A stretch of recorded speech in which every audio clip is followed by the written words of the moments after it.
The first sound wasn't a scream. It was thread cutting through flesh. The doctor's hands trembled. Mistress Beatrice smiled. "Make the stitches tighter," she said.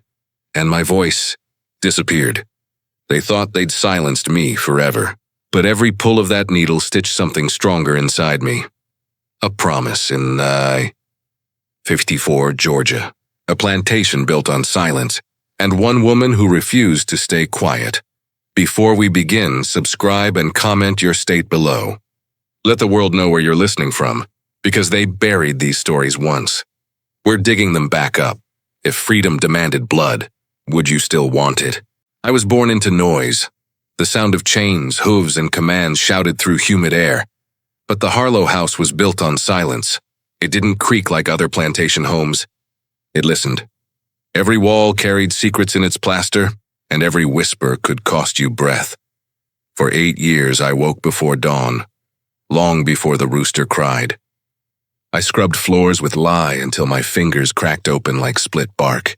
The soap burned, the water froze, and the smell of iron pots mixed with perfume from the mistress's dressing table upstairs. That contrast, blood and roses, that was the scent of the Harlow plantation. Mistress Beatrice Harlow believed beauty could erase sin. She painted her parlor mint green, hung lace curtains, and filled every corner with glass imported from Charleston. She wanted guests to say her home shone like virtue. But if you scraped the shine, the rot showed through. Cruelty hiding under civility like mold under white paint. Master Richard Harlow didn't run the house. The bourbon did. He lived in his study, half buried in law books and debts, leaving his wife to rule everything else. Their children, Margaret and James, were reflections of their mother, polished, beautiful, and dangerous. Margaret, 16, learned that pity was weakness. James, 14, learned that punishment could earn praise. And Beatrice, she taught them both that pain was order. I learned my place in her world early, invisible but flawless. She said I was the most capable creature in the house, but the way she said creature told me exactly what she meant. My worth was measured in how quietly I could exist. I had arrived at the plantation at 15, a gift, they called it, from her sister's estate in Savannah.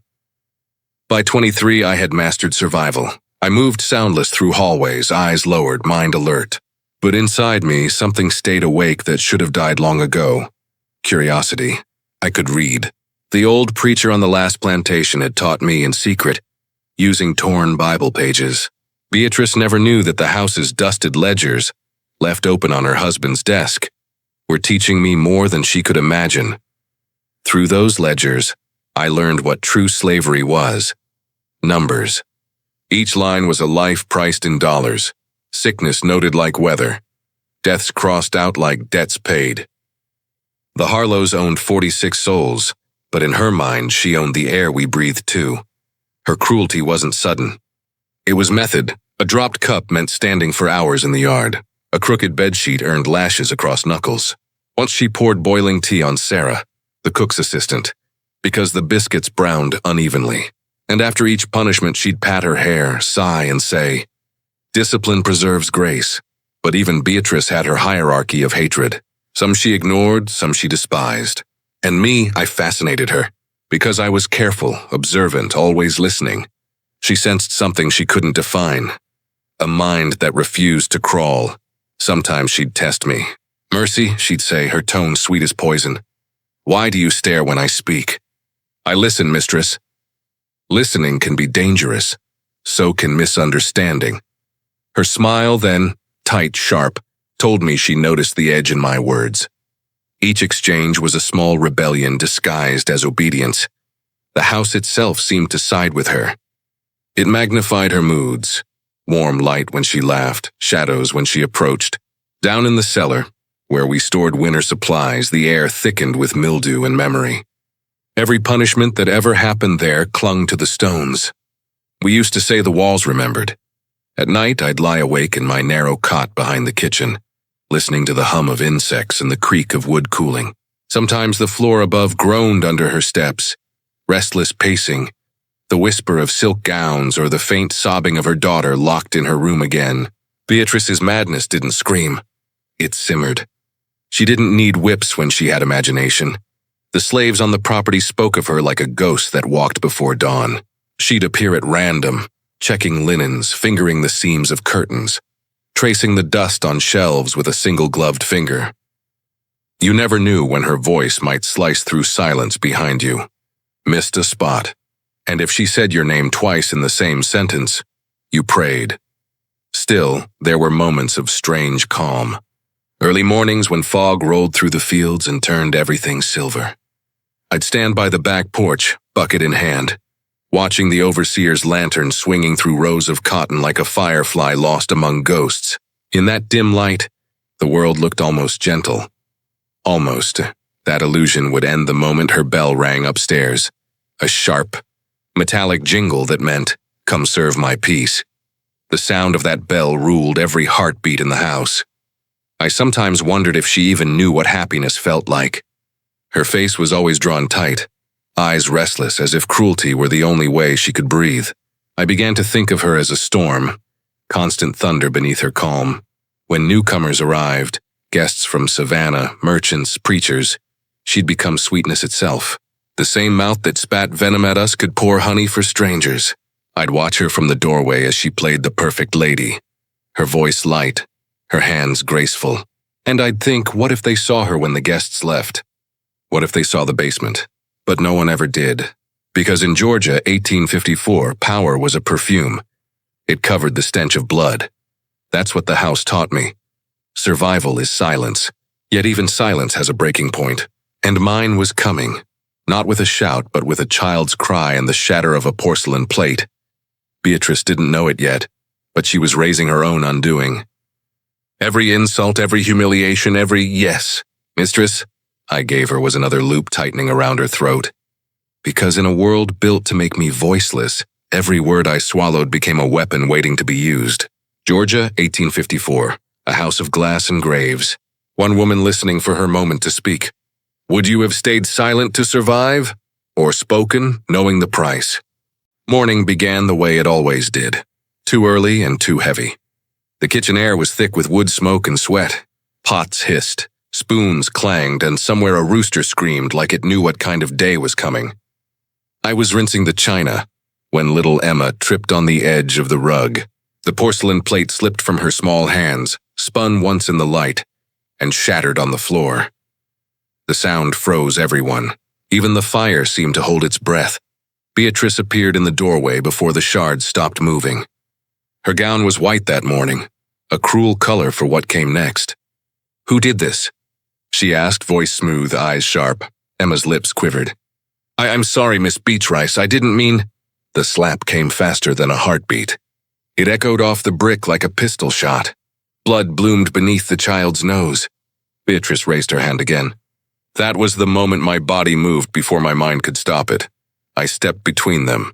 She's just a child, I said. My voice came out steady, almost calm. She made a mistake. Beatrice blinked, stunned that anyone had dared to stand in her way. Move aside, Mercy. No, ma'am. The air turned to glass. Every pair of eyes in the kitchen dropped to the floor. Even the kettle quieted as if waiting for thunder. You forget yourself, she hissed. I remember too well, I said. I remember the bruises on her back from last week. I remember Sarah fainting in the yard because you left her in the sun. I remember every kindness you turned to cruelty. Her face drained of color, then flooded with it again. A storm rolling in. You dare lecture me in my own house? Yes, mistress, I said softly. Because this house eats people's voices, and somebody has to make it choke. For a moment, she simply stared. Then she laughed, short, brittle, wrong. You think you're brave, she said. You're stupid. There's a difference. She stepped closer until I could smell her perfume, lilac and laudanum. You think I don't see the way you look at me? The way you imagine yourself better than us? I don't imagine anything, I said. I see, and I did. I saw the cracks beneath her painted face, the fear behind her cruelty, the hollowness that wealth couldn't fill. I saw a woman whose power was the only thing keeping her from facing her own reflection. Beatrice's voice dropped to a whisper that cut like wire. You'll regret this by nightfall. Then she turned and left, skirts swishing, fury trailing behind her like smoke. The kitchen stayed silent until her footsteps vanished upstairs. Then the sound of someone breathing again, Sarah clutching her apron to her mouth. "Lord help you, Mercy," she whispered. "She's gone kill you." Maybe, but for the first time in years I didn't feel afraid. I felt alive. By afternoon the whole house knew. Beatrice's rage traveled faster than gossip. She stormed from room to room, her heels striking the floor like gunfire, demanding obedience louder than before. The rest of the staff avoided my eyes. When the dinner bell rang, no one spoke my name. That night as I scrubbed the parlor floor, the silence pressed like a weight on my back. I heard her pacing upstairs. She wanted me to feel it, to wait for punishment. Waiting was her favorite form of cruelty. When the grandfather clock chimed 11, the door creaked open behind me. Dr. Whitfield entered, hat in hand, eyes fixed on the floor. The family physician, pale, respectable, loyal to his paymaster. "Mistress requests you in the basement," he said. My stomach tightened, but I didn't tremble. I wiped my hands, stood and followed him. The basement smelled of damp stone and iron tools. A single lamp flickered, painting long shadows across the walls. Beatrice stood beside a wooden table, gloves removed, expression composed. "Mercy," she said evenly, "do you know why you're here?" I met her eyes. "Because I spoke." Her smile didn't reach her eyes. "Because you forgot your place." She turned to Whitfield. "You're going to remind her." The doctor hesitated. "Mistress Harlow, perhaps a whipping—" "No." Her voice was ice. "I'm tired of her mouth. I want it gone." My heart slowed. Not stopped, slowed. Strange calm settled over me. The kind that comes when terror is too big for the body to hold. "Do it," she said. "Sew it shut." Whitfield blinked as if he hadn't heard correctly. "Ma'am, you heard me." She gestured to the table. "Use thick thread. Make the stitches tight." I saw the war inside his eyes. Fear of her versus the faint echo of his oath. Fear won. He opened his black leather bag, hands trembling. "Lie down," he said quietly. I didn't move. Beatrice's hand snapped, and two field hands stepped forward. "Hold her!" They grabbed my arms. The leather straps were already waiting. I lay back on the cold wood, staring up at the beams blackened by years of smoke. Beatrice leaned close enough for me to see the satisfaction gleaming in her pupils. "You'll remember this every time you think of talking back," she whispered. "Every time," Whitfield threaded the needle. The thread was white. My blood would make it red. He paused. "Please, mistress." "This could kill her." Beatrice's smile curved. "Then she dies silent. Either way, I win." The first puncture felt like fire. The second, like lightning trapped inside my skull. I focused on one thing only, her face. Every stitch drove her deeper into my memory. I wanted to remember her exactly as she looked the night she created the woman who would destroy her. When it was done, she stepped back, hands clasped in satisfaction. "Perfect," she said. "Now she can think about her insolence in peace." The doctor's voice trembled. "She'll need saltwater rinses." "I said peace," Beatrice snapped. "No more words. Take her away." They carried me to a small back room, the same one where I'd once mended her lace gowns. My lips throbbed. Blood dripped down my chin onto the white cotton of my apron, turning it into something that looked almost holy. Through the haze of pain, a single thought formed. She thought she'd silenced me. She hadn't. She'd given me a story worth telling. One child's cry. One act of defiance. One order that will change everything. Would you have spoken for the child, or watched in silence to live another day? They carried me like cargo down the narrow stairs. The basement air was colder than the world above, thick, damp, and humming with memories that refused to die. Every punishment that had ever happened here still lived in the smell of iron and salt. The walls sweated. The lamp hissed, somewhere. A rat scratched behind a barrel as if counting the seconds of my life left. Whitfield set his bag on the table.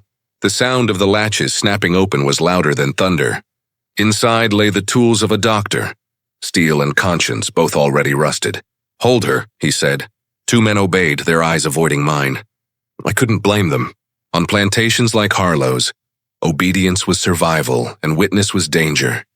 Beatrice removed her gloves one finger at a time. "Make it clean," she said. "I want her alive long enough to learn." The doctor's hands trembled. "Mistress, the risk. Do as I said." Her tone could cut glass. I felt the cold rim of the table beneath my skull, wood smooth from years of use. The world shrank to one lamp and four faces, two afraid, one cruel, one ashamed. Then came the sound, sh, sh, thread through needle. The rhythm of a heartbeat turned mechanical. When the needle pierced my lower lip, my body arched. A groan clawed its way up my throat but died there, caught behind fresh pain. The men tightened their grip. Whitfield muttered, "Forgive me." He didn't deserve forgiveness, and he knew it. Each pull of the thread burned hotter than the last. The flesh around my mouth pulsed, the pain radiating up to my eyes until everything blurred. I could smell my own blood, copper and salt mixing with lamp oil. My tears fell straight into the wound, hissing like acid. Beatrice watched with fascination, chin tilted, lips parted slightly as if tasting the air. "Tighter," she said. "If she dies, so be it, but let her die closed." That's when something shifted inside me. The world narrowed to one truth. She wanted to make me nothing. And in doing so, she'd made me free of fear. I stopped struggling. The men holding me hesitated, surprised by the stillness. Whitfield's needle slowed. He looked into my eyes, perhaps hoping to find mercy there. What he saw instead was promise. The pain became distant, almost musical. Each stab another note in a song I would one day sing back to her. The basement, the lamp, the smell, all etched themselves into memory so deep that even death couldn't erase it. When the last stitch was tied, the doctor stepped back, breath shaking. "There," he whispered. "It's done." Beatrice leaned in, inspecting her work like a tailor judging seams. "Perfect," she murmured. "Now she can think about obedience in silence." Her perfume drifted over me, sweet lilac over rot. Then she turned and left, satisfied. The door closed with a click that sounded final. Whitfield lingered a heartbeat longer. "Salt water," he said softly, more to himself than to me. "Rinse when you can. Pray the wounds don't fester." He couldn't meet my eyes.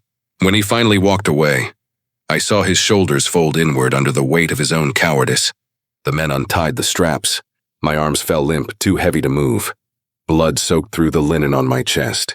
When they carried me out, the lamp's flame bent in the draft, a small bow to something unseen. Back in my cell of a room, they laid me on the narrow bed. The door shut, the bolt slid, footsteps faded. Silence arrived, thick, absolute, sacred. At first I thought I'd gone deaf. Then I realized the world was waiting for me to answer. But I couldn't. My mouth was a locked door. I ran my fingers over the stitches. The thread was coarse cotton, the kind used for mending sheets, now repurposed for control. The skin throbbed under every knot. When I tried to breathe through my mouth, air hissed through small gaps, sharp with pain. I thought of Emma, her small face streaked with tears. I imagined her upstairs, whispering prayers into her pillow. That image steadied me. Hours passed, or days. Time dissolved. I couldn't eat, couldn't cry properly. The fever came quick, sweat soaking my dress, chills racing my spine. Each heartbeat pulsed against the stitches like a hammer. And yet, somewhere under the pain, something new was being born, slow, deliberate, like the forming of iron under fire. I no longer cared for survival. Survival belonged to the silent. I wanted justice. Lying there, I pictured the same needle glinting in my own hand. I imagined it traveling through her skin, every puncture erasing a command she'd ever spoken. I didn't hate the tool, only the hand that wielded it. In the right hand, even pain could become prophecy. I whispered the vow in my head because my mouth couldn't move. You will choke on your own silence. Outside, the plantation slept, the horses shifting, the wind pressing against shutters. Somewhere in the distance, a whip cracked once, carrying memory through the dark. The stars above Georgia burned indifferent, but I saw them as witnesses. I wasn't Mercy, the servant, anymore. I was Mercy, the witness, the record she couldn't destroy. And when dawn came, bringing the sound of bells and footsteps and orders shouted through corridors, I stayed still beneath my thin blanket, smiling through torn lips. Because Beatrice thought she'd ended a voice, she'd only started an echo. In a basement of stone, a woman loses her voice and gains her purpose. If someone tried to erase your voice, would silence break you or build you? The fever came like a thief, quiet at first, then merciless. By the second night, my body shook so hard the cot rattled against the wall. Sweat soaked my dress, then chilled into ice on my skin. My mouth burned and bled. The stitches had tightened, trapping heat inside my own flesh. I could feel the infection blooming beneath the thread like wildfire under bark. Each breath scraped, each swallow stabbed. When I drifted into sleep, the pain followed, turning dreams into sermons whispered by ghosts. Faces of the dead hovered at my bedside. The ones Beatrice had broken before me, Sarah who'd stood too long in the sun, old Moses coughing in the stables. They didn't speak. They only looked. Their silence was approval. Their silence said, "End it where we could not." By dawn, my pillow was streaked with blood. The room smelled of iron and mildew. No one came until mid-morning, when a shadow crossed the door and paused. Dr. Whitfield. He opened it just wide enough to slip inside, eyes darting like a guilty man sneaking into church. He set down a small tin basin and a bottle that glinted amber. "Salt water," he whispered, almost ashamed of the sound. "Rinse if you can." Infection's setting in. I stared at him, the man whose hands had stolen my voice now pretending to save it. He couldn't hold my gaze for long. He wet a cloth and dabbed the edges of the wound. The sting made my vision flare white. "I shouldn't have done it," he muttered, "but she would have found someone else. Someone worse." I wanted to laugh, but laughter needs breath. I only exhaled through my nose, the sound halfway between a sigh and a snarl. He took it as permission to keep talking. "You have to survive this. If only so I can try to make it right, make it right." There was no right left in this place. Only scales weighted with blood. When he left the door unlatched. Maybe by mistake, maybe by mercy. Through the crack, I could hear the life of the plantation. Boots on boards, dishes clinking. A whip's lazy crack outside. Every sound felt miles away. The next 2 days bled together. I couldn't eat. My tongue swelled until I thought it would split. I tried to sip water through the gap between my teeth, but most of it spilled down my chin, streaking my dress pink. I pressed my forehead to the cool wall and whispered to myself in thoughts instead of words.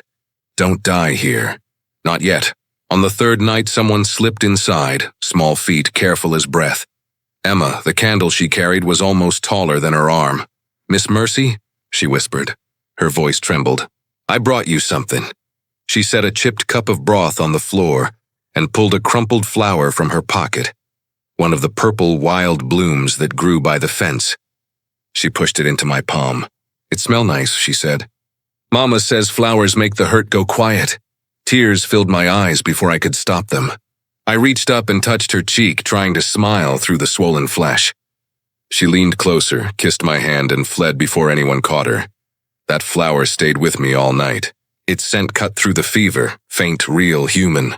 The smallest act of rebellion in a house ruled by fear. By morning, the fever broke just enough for thought to return. Pain became focus. Focus became plan. I found a piece of chalk left from when I used to mark inventory crates. My hand shook as I wrote a single word on the wall beside the bed. Remember. Remember what silence feels like. Remember every name that vanished in this basement of manners. Remember what she took. Whitfield returned at dusk. He saw the chalk mark but said nothing. His hands were gentler now, his voice lower. "The swelling's easing," he murmured. "You might live." I caught his sleeve and held it. His eyes met mine. In them I let him see everything, hatred yes, but also something sharper. Purpose. He swallowed hard. "If you live," he whispered, "don't waste it." He left the door open again. This time I knew it was an accident. That night the house breathed around me, unaware that something inside it had changed form. The infection still burned, but underneath the pain a calm clarity spread. I realized Beatrice's cruelty had achieved the opposite of what she wanted. She hadn't silenced me. She'd distilled me, stripped away everything soft until only resolve remained. In the faint moonlight seeping through the barred window, I practiced moving my lips. Each twitch tore skin, but I kept going. The taste of blood was reminder and promise. When exhaustion finally took me, I dreamed of thread snapping. But this time, it was from my hand, my needle, my choice. A fever rages. A flower blooms. And a silenced woman begins to plan. If pain became your only language, what story would you tell with it? I learned something about men like Dr. Whitfield. They carry their sins like stones in their pockets. always heavy, always hidden. And all it takes to sink them is the smallest push. By the end of the week, my fever had broken, but my silence remained. The stitches had begun to rot along the edges, threads darkening with dried blood. Each morning he came with his basin and cloth, whispering apologies he didn't deserve. He thought he was keeping me alive. He didn't know he was feeding the very thing that would end his mistress. When he entered that morning, I was ready. He knelt beside the bed, inspecting the wounds, and I watched the way his hands shook. Shame lived in his fingertips. I reached for the slate he'd left me days earlier and wrote slowly, letters uneven but clear. "Do you believe in God?" He blinked. "I'd try to." I wrote again. "Then you know he saw what you did." He froze. The air between us thickened. I could hear his breath quicken. "I had no choice," he whispered. "You know that." If I'd refused, I slammed the slate down on the bed, making him jump. Then I picked up the chalk again and scratched one word so hard it broke. Choice. His eyes filled with tears. "I know," he said softly. "You're right. I made my choice, and I'll never forgive myself for it." Good. Regret was a door. I only needed to walk through it. For days, I kept writing. Short sentences, needles in word form. "Why did you stay? How many others? Do you sleep?" Each question carved a piece off him. By the fourth day, he began to speak without prompting, confessions spilling like wine from a cracked bottle. "When I first became a doctor," he told me, "I thought I'd save people. But the rich don't want saviors. They want servants in better coats." He paused, wringing his hands. "The first time I lied for a plantation owner, I told myself it was mercy. The second time, I told myself it was business. By the 10th, I stopped telling myself anything," I wrote. "And now?" He looked at me for a long time. "Now I think God sent you to remind me what I am." I tilted the slate again. "Then help me remind her." His eyes flickered. "Her?" I nodded once. He swallowed. "Mercy, and what are you asking me?" I wrote slowly, letting him feel each stroke. "Justice," he exhaled, long and broken. "You mean revenge." I stared at him until he looked away. Then I erased the word and wrote again. "Justice wears many faces." He covered his mouth, pacing the room. "If anyone discovers we've spoken, you'll hang," I wrote. "But so will she, if the world were fair." He stopped pacing. "The world isn't fair. Then we make it." For the first time since he'd entered that basement weeks ago, I saw something alive behind his fear. Recognition. Not courage yet, but the shape of it. That night, he returned after the house had gone still. He carried no bag, only a candle and a book, his medical journal. He opened it on my bedside table, revealing pages filled with drawings, measurements, and notes about every patient he'd ever treated. On the last page, he began to write. "Everything she's done," he murmured. "Every act of cruelty. If something happens, the record will speak." He was documenting Beatrice Harlow, a white woman, through the eyes of a white man. In 1854, that was more dangerous than blood. When he finished, he looked at me, candlelight trembling between us. "If I help you," he said, "if I undo what I've done, what will you do then?" I lifted the slate. "Free myself."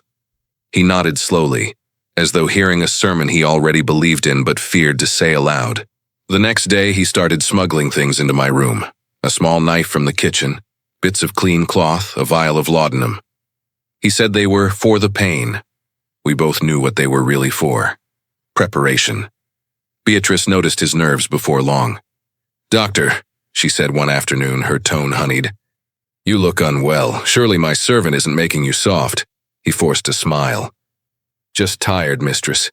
These Georgia summers are merciless." "Indeed," she replied, eyes narrowing.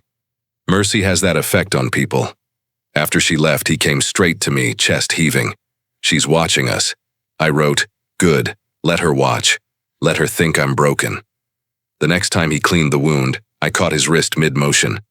He froze. I held his gaze until his breathing slowed. Then I wrote 3 words that sealed his fate. Tomorrow after midnight. He read them, then looked away, shaking his head. I can't. You will. He pressed a hand to his eyes. God help me, he whispered. I will.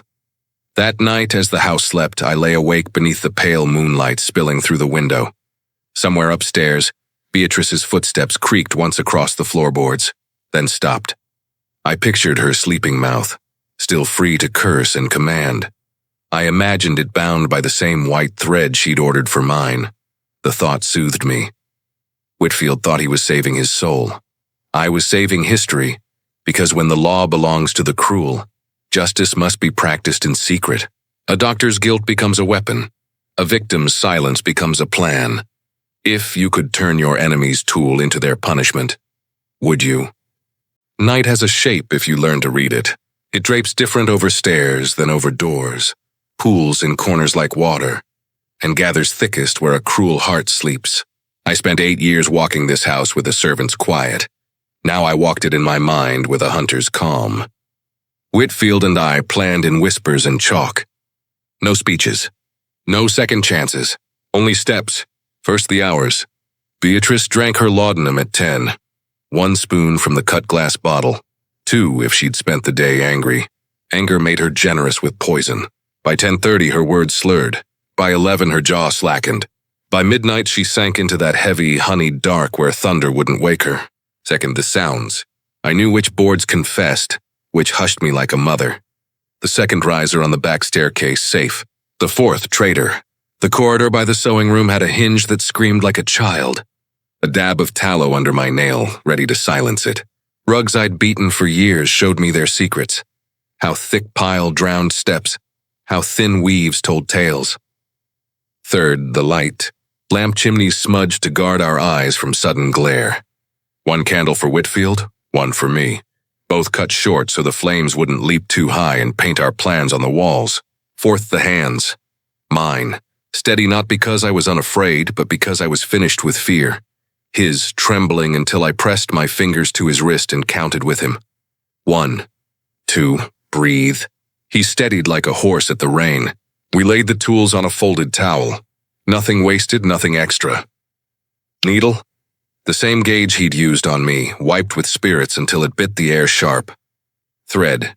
Thick cotton, waxed with a curl of candle to slip clean through flesh. Cloth. 2 squares to staunch blood. Another to gag if needed, though the stitches would speak louder than any gag. Vial, laudanum measured to the bead. He taught me the math of mercy and murder. How much to keep a monster sleeping. How much turned sleep into grave. We chose sleep. Justice should not stumble into accident. Knife, small, honest kitchen steel. Not for flourish, for consequence. And then the lies we'd leave behind. The story we'd teach the room to tell when strangers came. Thread by her hand, bottle at her bedside. The chair moved just so. The lamp set low. Details that say suicide to men who prefer simple endings. Contingencies I wrote on the slate. He nodded, swallowing. If her husband wakes, he won't, I wrote. Bourbon keeps him deeper than any medicine. If the maid hears, her door sticks. Will be past before she's found her slippers. If she wakes early, I met his eyes. Then we stop. He stared at the knife. Or finish. We stop, I repeated. Justice is a straight line tonight. He bit his lip. And afterward? North, I wrote. The chalk left a pale tail. North. First to the old mill north of the creek. Then the Quaker farm with the blue shutter. Then the lamp in the window that flickers twice. Routes cost nothing to draw and everything to travel. Still, I drew them. If I don't make it that far, I added, you burn the page with my marks. You forget my face when men ask. He pressed his palms together. I won't forget your face. Then forget my name, I wrote. Names catch fire quickest. I rehearsed my body the way I used to rehearse a serving tray. Elbows in, weight soft, breath thin. I practiced with the thread, pinching it between 2 fingers until I could feel every fiber without looking. In my mind, the stitches fell like footfalls in dry snow, placed precise, inevitable. Around us, the house kept acting like a house. Dinners, bells, polite laughter in the parlor when men visited to talk cotton and credit. Beatrice played the angel of manners, and I ghosted at her shoulder, taking the empty cups, reading the future in the rim of her glass. She liked the second spoon of laudanum on nights she entertained. It smoothed her envy when other women wore new silk. So I smiled inside when the carriage lamps galloped away. Tonight her sleep would be deep. The other enslaved people didn't ask, but some of them knew. There's a look people have when they sense war brewing in one heartbeat. Sarah slid 2 clean linens into my pail without a word. Old Jacob, who stoked the boiler, leaned his broom against the wall facing north. Little Emma tucked a spool of white thread into my apron pocket and squeezed my hand, then vanished like a prayer you say with eyes open. At dusk, clouds stacked low. The air felt like a held breath. I walked the length of the corridor by the nursery, counting the breaths between each creak. I tested the tallow on that screaming hinge. It sighed and kept quiet. The smell of lavender floated from Beatrice's room. She'd bathed. That would make her sleep heavier. God or the world, or the weight of her own sin was making the road smooth. "Midnight?" Whitfield said in the shadows of the pantry. Not a question, but a fear learning to wear courage. "Midnight," I mouthed. The stitches pulled. Pain reminded me I was real. We drew a map on a torn scrap of ledger. No names, only shapes. A square for her room, a line for the hall. A cross where the floorboard bit. A circle where the carpet swallowed steps. He folded it into fourths and slid it under the towel like a blessing. "And if I falter?" he asked. "You won't, and if I do? Then you'll have to live with it," I wrote. "Longer than death lives with her." He winced and nodded. I went to the sewing room one last time. My hands moved from habit. Winding thread, waxing it. Knotting the end with a little twist I'd learned years ago to keep the seam from slipping. The same knot would hold her shut. The same knot would open a door for me. The same knot would tie a story so tight that even newspapers would rather call it madness than admit the truth. When the household bell rang for prayers, I stood in the back and didn't close my eyes. Beatrice mouthed words about mercy while her gaze slid over us like a blade. I mouthed nothing and felt everything, the weight of a needle in my palm, the exact distance from my door to hers, the way the moon, nearly full, would lay a path on the floor like a ribbon I could follow. Later, alone in my room, I took the chalk and wrote one last word beneath the first. Remember had dried into a pale bone on the wall. Below it I wrote return, not to the room, not to the life, but to the silence she made and the voice I would claim from it. The clock downstairs coughed 11 into the hallway. The house settled. Somewhere a hound turned twice in its sleep and gave up on waking. The wind leaned its shoulder against the shutters and decided to wait. I sat on the edge of the bed with the bundle under my apron. Needle, thread, cloth, vial, knife.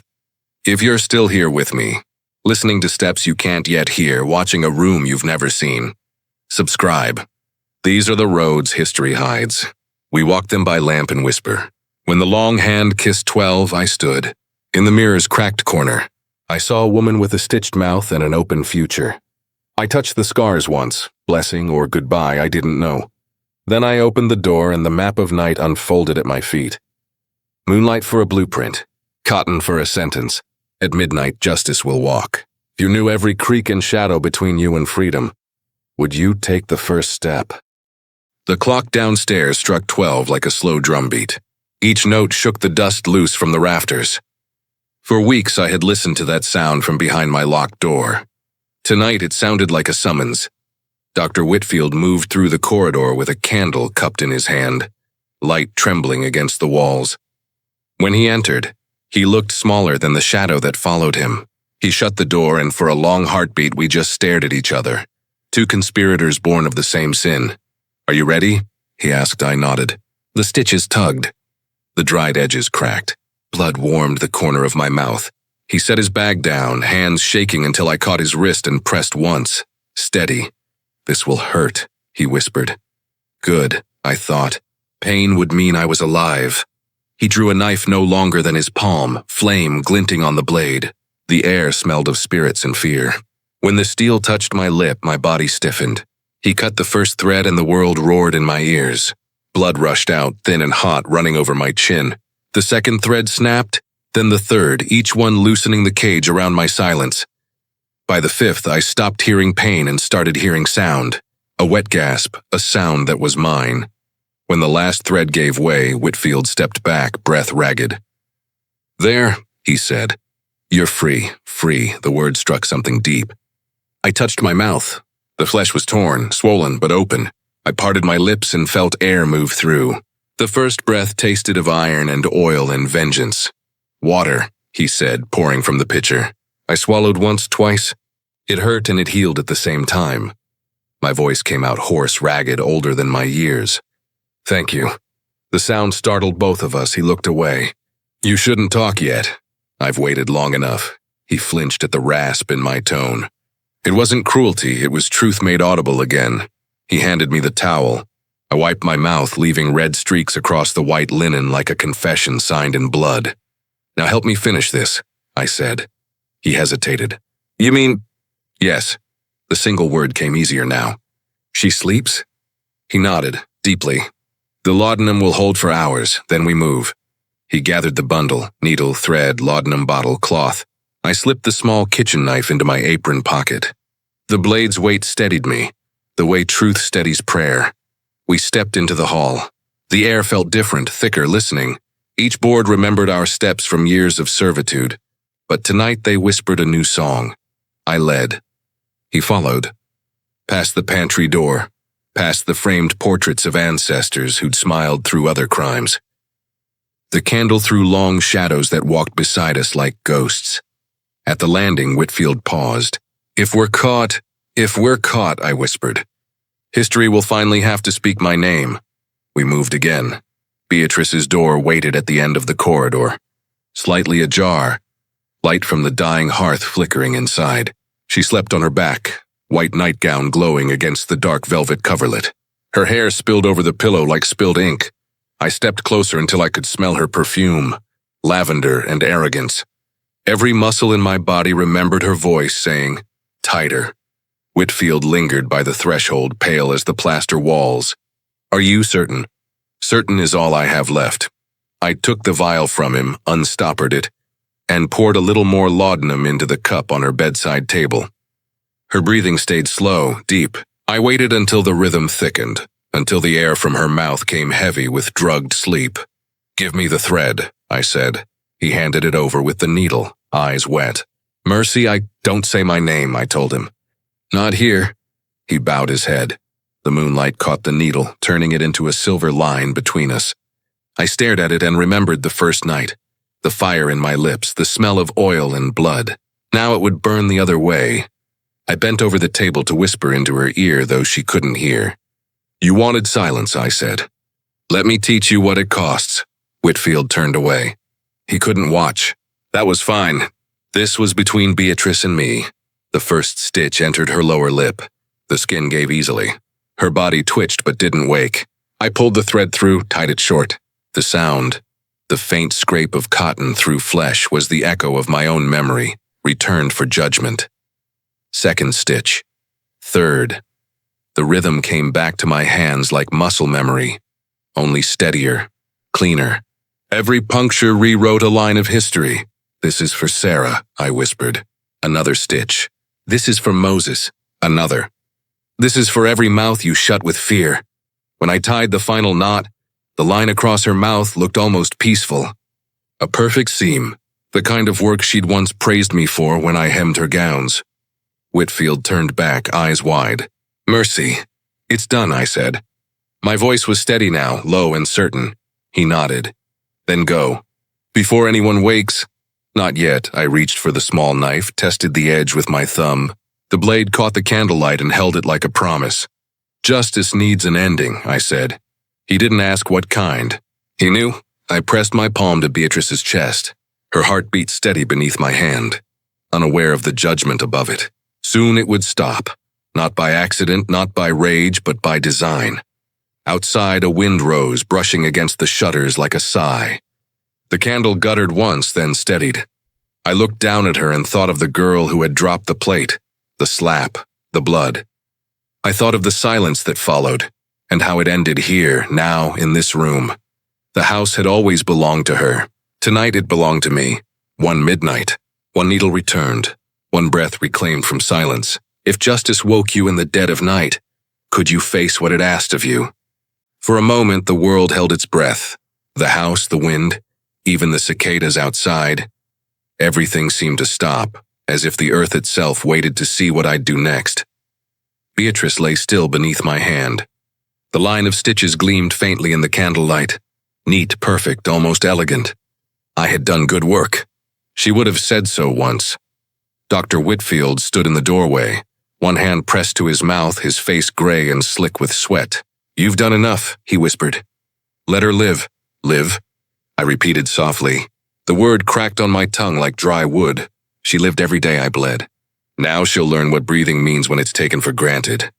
I took the small knife from my apron. Its weight felt righteous, not heavy, not light, simply right. "Mercy," he pleaded, stepping forward. This isn't mercy," I said. "It never was." I leaned closer to Beatrice, my shadow falling over her face. Her eyelids fluttered, faintly at first, then again, harder. The laudanum was thinning. Her body was beginning to understand the wound it carried. Her eyes opened. Confusion first, then awareness, then terror. It was a beautiful sequence, the same I had lived in that basement. Her hands rose instinctively toward her face, but I caught her wrists, pressing them down against the sheets. She tried to speak, a muffled sound, small and panicked. Only then did she realize what had been done. Her fingers clawed against the coverlet. Her feet kicked weakly beneath the quilt. Her eyes begged for understanding. I leaned closer until my lips brushed her ear. "Now," I whispered, "we are equals." She thrashed, tried to scream, but the stitches held. Blood began to seep between them, bright as rubies in the candlelight. She was tasting the silence she had once fed me. Whitfield turned away, muttering prayers that fell apart in his throat. I didn't stop him. His repentance was between him and his God. Mine was between me and her. I pressed one hand against her chest. Not hard, not soft, just enough to feel her heart pound beneath my palm. "You hear that?" I whispered. "That's the sound of everything you stole from others. Every breath you said we didn't deserve." Her eyes filled with tears. For the first time, she looked human. It almost ruined it. "Don't cry now," I told her. "Cry for them. The ones who had no witnesses, no doctor to sign their pain into the record." She gurgled, the sound faint, trapped behind the thread. Blood pooled along the seams. Her body fought for air and found none. The panic in her gaze turned wild. The same wildness I'd felt when they held me down. The knife felt steady in my hand, a silent metronome marking the last seconds of her cruelty. I traced the blade along her jaw, slow, deliberate, not cutting yet, just letting her know. "This is the part you don't get to control," I said. Whitfield choked out, "Mercy, please." I didn't answer. My eyes stayed locked on hers. She needed to see me, not as property, not as servant, but as reckoning. Her chest rose, fell, rose, then hitched. The stitches tore slightly as she gasped through the threads. Blood flooded her mouth. A thin crimson line trickled down her chin, staining her nightgown. Her body trembled, then stiffened. The sound she made was a wet choke, the same sound I had made when she laughed and turned away. "Do you feel it?" I asked softly. "The silence filling your lungs? The weight in your throat? That's what you gave me." She tried to look away, but I guided her face back to mine. "Look at me, Beatrice. Look at what you created." Her eyes rolled upward, the whites glowing in the candlelight. Her fingers went slack. Then her body began to convulse, slow at first, then sharp. Whitfield turned back, unable to bear it, but unable to look away. "Oh God," he whispered. "Oh dear God." "God watched the first time," I said. "He'll understand the second." Her movement slowed, trembled once more, and then stopped. The silence afterward was thicker than any scream. I stood there, breathing hard but steady. The blood from her mouth had spread into the lace pillow beneath her head, darkening it into a crown. I closed her eyes with 2 fingers. They stayed shut. Whitfield sank to his knees. "It's done," he murmured. "Mercy, it's over." "It's begun," I said quietly, because in that moment I felt no relief, no victory, only the strange, clean calm that comes when something poisoned finally leaves the body. She had been the sickness. Her death was the healing. I placed the needle on her nightstand beside the laudanum bottle, arranging it like a relic. "Make it look like madness," I said. He nodded, still trembling. "They'll believe it. They'll believe anything that keeps them from seeing you." "They always do," I said. Before I left, I looked back one last time. Her face was peaceful now, almost kind. Evil has a way of looking innocent when it's finished. I whispered the only prayer I knew. Let her silence speak louder than mine ever could. Then I turned toward the door, toward the hall, the stairs, the night waiting beyond the windows. Each step felt like the closing of a chapter written in blood. A thread returned, a tyrant silenced. Justice took its breath back. If justice wore your scars, could you forgive? Or would you finish what history never dared to? The house didn't know it yet, but something had already changed in its bones. Cruelty had died in the master's bed, and justice, quiet, bloody justice, now walked barefoot through its halls. I left her room as I had entered it. Silently, deliberately, leaving nothing behind but truth. The moonlight followed me down the corridor, glinting off the thread on my fingers, the same thread that had once sealed my mouth. Now it shimmered like freedom's thin, bright leash. Whitfield followed close behind, still shaking. He carried the laudanum bottle in one hand, the candle in the other, his face ghost white, as if the firelight inside him had gone out. "You must go," he whispered. His voice was cracked, raw. "They'll be awake by dawn. If they find you here—" "They won't," I said. My words came easier now, though my lips stung with every syllable. "You'll find her. You'll say she took too much. That guilt broke her mind." He nodded, not because he believed it, but because it was the only story the world would accept from a white man. We parted at the back staircase. I took the servant's path down, the one I had walked 1,000 times before with a tray in my hands and orders in my ears. This time I carried nothing but my own soul, and the knife still warm with the breath of my oppressor. The kitchen was empty. The coals from the hearth glowed like tired eyes. I moved quickly, opening the small door that led to the yard where the air hit cold and thick. Freedom didn't feel like I'd imagined. It wasn't loud or triumphant. It was quiet, too quiet, like the pause between a wound and the scream that follows. I made for the stables first. The horses stirred as I entered, recognizing the smell of sweat and blood that clung to me. I took a single lantern, then hesitated. In the far corner, hanging from a nail, was the whip Beatrice had used on the servants. The handle was smooth from her hand. The leather end still stained dark from mother's skin. I stared at it a long moment. Then I took it down and laid it across a bale of hay. Next to it I set the candle flame. The leather caught slowly, the fire curling like fingers around it. Smoke rose, black and bitter, the smell of endings. The hay followed. Then the wood, then the rafters. Within minutes, the stable was a red mouth breathing heat into the night. I stepped back, watching the glow spread toward the main house. Wind carried the embers like birds taking flight. By the time I reached the edge of the field, the fire had found the curtains, the wood, the memory of every cruelty that house had ever held. It all began to burn. I didn't run, I walked. Each step carried me farther from her voice, from the lash, from the chains I had never worn but always felt. Behind me, the flames climbed the walls like judgment itself. The windows burst, sending sparks into the dark sky. Tiny suns rising over Georgia. Whitfield appeared at the back door, his figure a black silhouette against the inferno. He raised his arm once, not to stop me, but to bless me. Then he vanished back inside. I would never see him again. Later I would hear that he told the sheriff he'd found Mistress Harlow dead by her own hand. That guilt had driven her to madness, that she had sealed her mouth shut to punish herself. The sheriff believed him. They always believed him. And when the fire consumed the house hours later, they called it divine tragedy, God's punishment for pride. No one spoke my name, but the slaves whispered it. They whispered mercy like it was both a prayer and a weapon. I followed the creek north through the pine woods, the sound of crickets and crackling fire fading behind me. The moon lit the path faintly, its light catching the river's edge, a silver road to freedom. At the old mill, a figure waited. Samuel, the man Whitfield had promised. He held a lantern low to the ground, its flame hidden behind his palm. When he saw me, he gave a small nod. "You made it," he said quietly. "I made her stop," I replied. He didn't ask what I meant. He didn't need to. There are some sentences only the oppressed can finish for one another. He handed me a bundle of clothes, a shawl, a pouch with bread and coins. "We leave at first light. Till then, you rest. Rest. The word felt strange, like it belonged to someone else. I hadn't rested in years. I sat on the cold earth watching the smoke rise in the distance. It was a black column against the pale dawn, a monument to every voice that house had buried. Somewhere in that smoke, I imagined I could hear them, Sarah, Moses, Emma. Their whispers freed at last.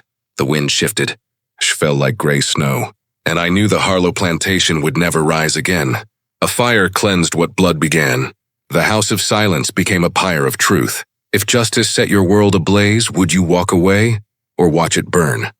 The morning after the fire, the sky was the color of ash.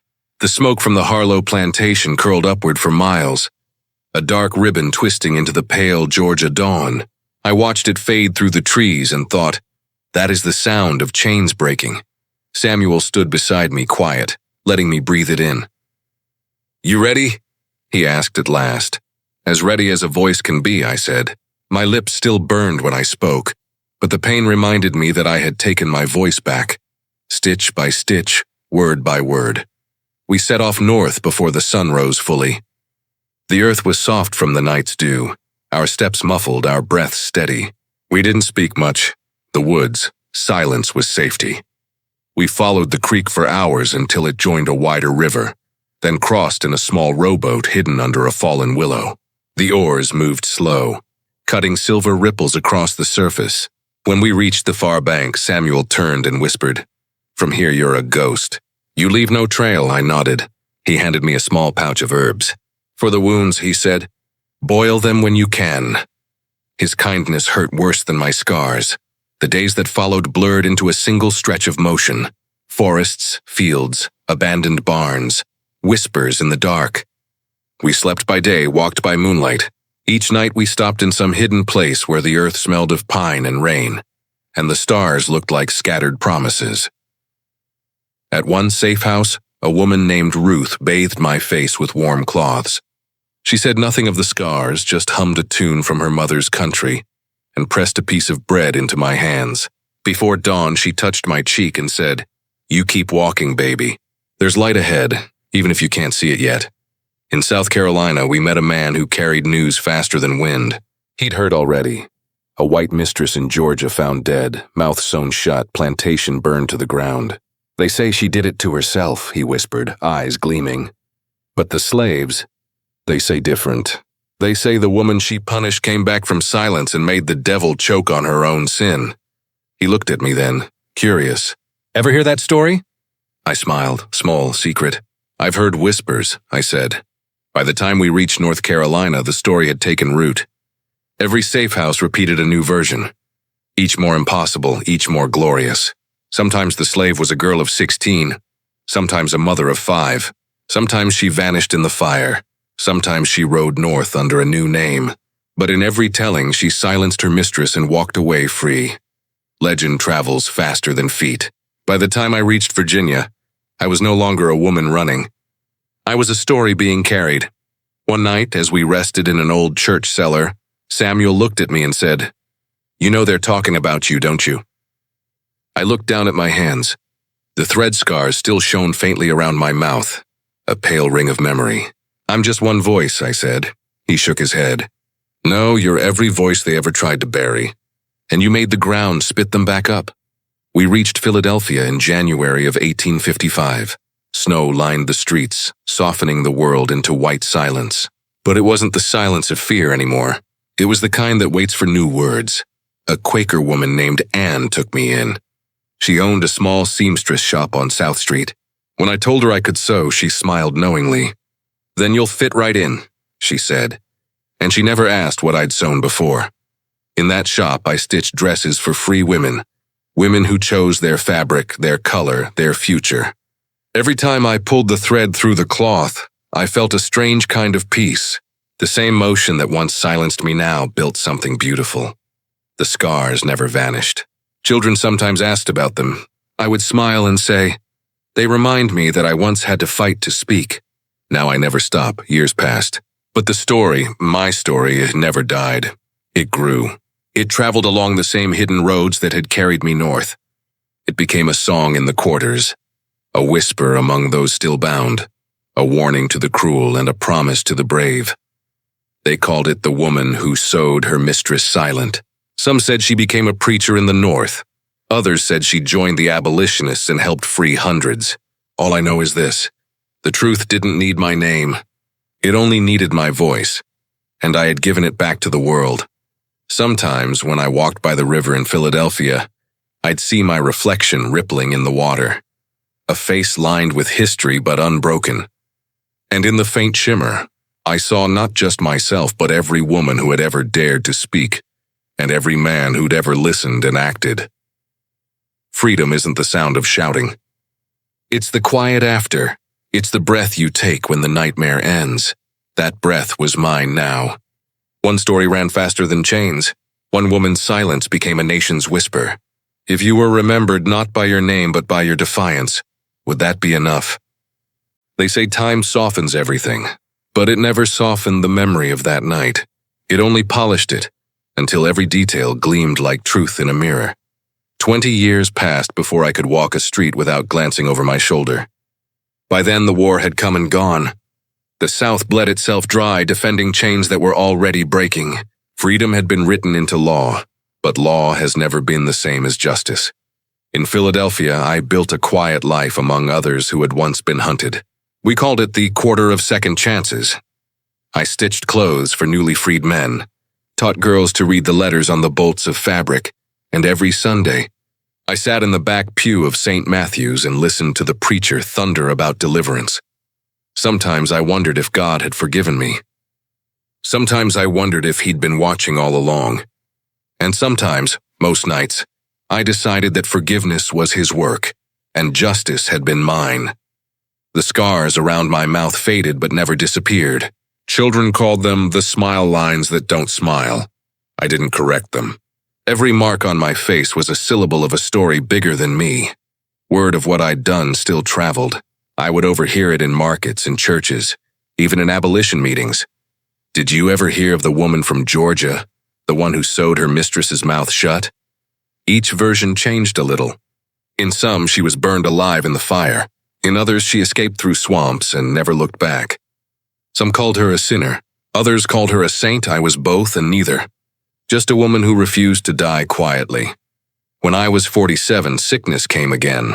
Slow, creeping, familiar. The infection that had once nearly taken my life found its way back through the scar tissue, and the doctors said there was nothing to be done. I laughed when they said that, because the first time I'd heard those words, I'd lived. Now I was ready to let the story finish itself. In my final weeks, people came. Neighbors, freedmen, Quakers, seamstresses, children I'd taught to write their names.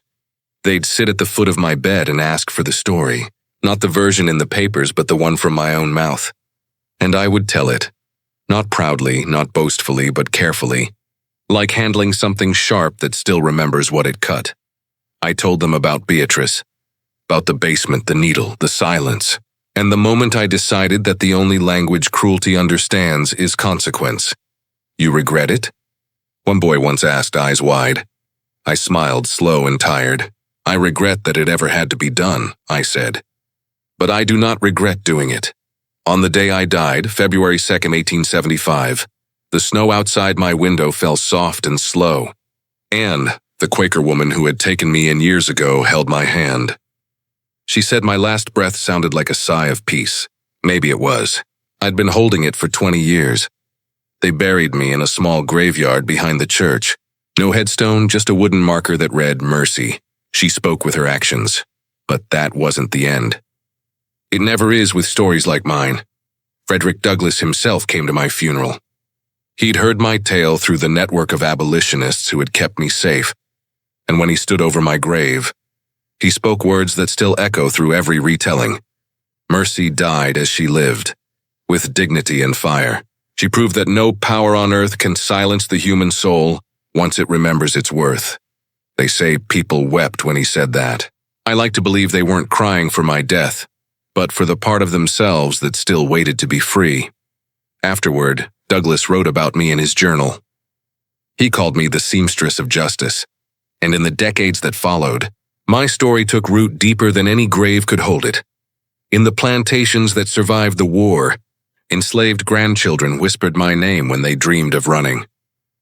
During Reconstruction, Black women carried my image, a needle crossed with a flame, as a quiet symbol of resistance. In church songs, they changed my name but kept my defiance. She stitched her pain to freedom. She made silence sing. The legend grew longer than my life. Historians called it folklore. Preachers called it vengeance disguised as salvation. But in every telling, the truth remained. There are some voices you can bury in flesh and still they'll find a way to speak. And so they spoke, in classrooms, in protest hymns, in stories told by grandmothers to little girls who would never again be told to keep quiet when truth hurt someone powerful. Now, when I imagine that night and the fire, the thread, the final silence, I don't see blood anymore. I see light, because every flame that rose from that house lit a path for someone else to walk out of their darkness. History forgot my surname, but it remembered my lesson, that a voice stolen is a fire waiting for breath, and if you listen closely, when the wind moves through old magnolia trees in Georgia, you can still hear it, the low hum of a woman who would not die in silence. A story became legend, a legend became truth, and silence learned to speak again. If you were Mercy, silenced, scarred, but unbroken, would you have done the same? If this story reached you, don't let it end here. Share it. Comment your city below and keep these hidden histories alive. Because every time we speak their names, we sew one more stitch in the fabric of truth.